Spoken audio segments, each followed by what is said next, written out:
Kaixo dan hori, mundu garaikideko zientziak ikasgaian egin dugun azken produktuari ikusentzunezko material gehigarria euskaini nahi diot, eta horretarako, gaurko bideoan plastikoen inguruko proposamen bat aurkezten dut, oinarrizko artikuluan, eta batxilergoko ikasgaian kokatzen da.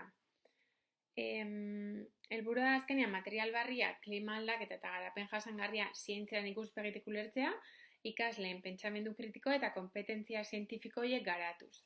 Lehenik eta behin, plastikoen lanketak material berrien garapenarekin lotura zuzena duela ikusi dugu, eta oinarrizko artikuluan ikasle plastiko tradizionalak eta bioplastikoak alderatzen dituzte, haien propietate fisiko eta kimikoak aztertuz, baina moldaketa honen bitartez, ez diogu hainbeste garrantzia emango sorrerari, baizik eta honek sortzen duen ingurumen inpaktuari eta nola jasangarritasunak etorkizuneko aldaketak ekartzen dituen.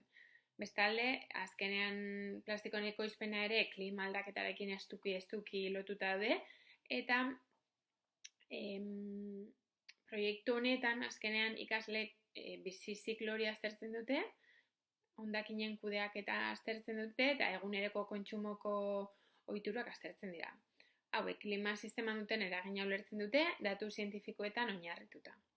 Gainera, jarduera hauek garapen jasangarria lantzen dute, ikasleek ekonomia zirkularra, kontsumo arduratsua eta ingurumenarekiko konpromisoa aztertzen dituzte, plastikoen erabileraren alde onak eta arriskoak baloratzen dituzte, eta azkenean ikuspegi sinpletatik haratago joanez eta erabaki informatuak hartzeko gaitasuna garatuz.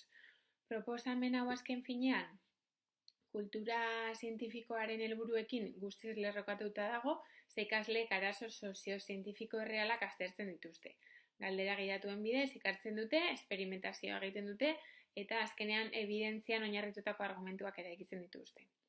Era berean, eztabaidak, rol jokoak eta divulgazio proiektuez baliatuz, zientzia gizartearekin eta ingurumenarekin lotzen dute, eta azken batean, plastikoen lanketak aukera ematen du zientzia praktikoa, jasangarritasuna, eguneroko bizitza eta hau dena modu integratuan ulertzeko.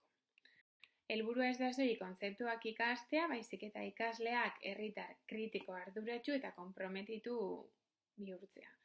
Etorkizun jasangarri bat eraikitzeko.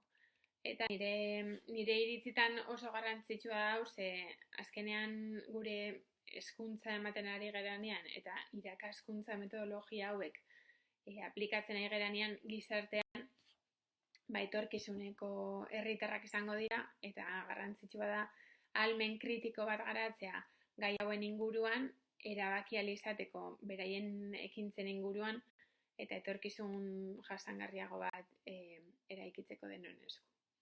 Beraz, hau izan da nire lana, espero dut ondo azaldu izana, eta gustuko izatea.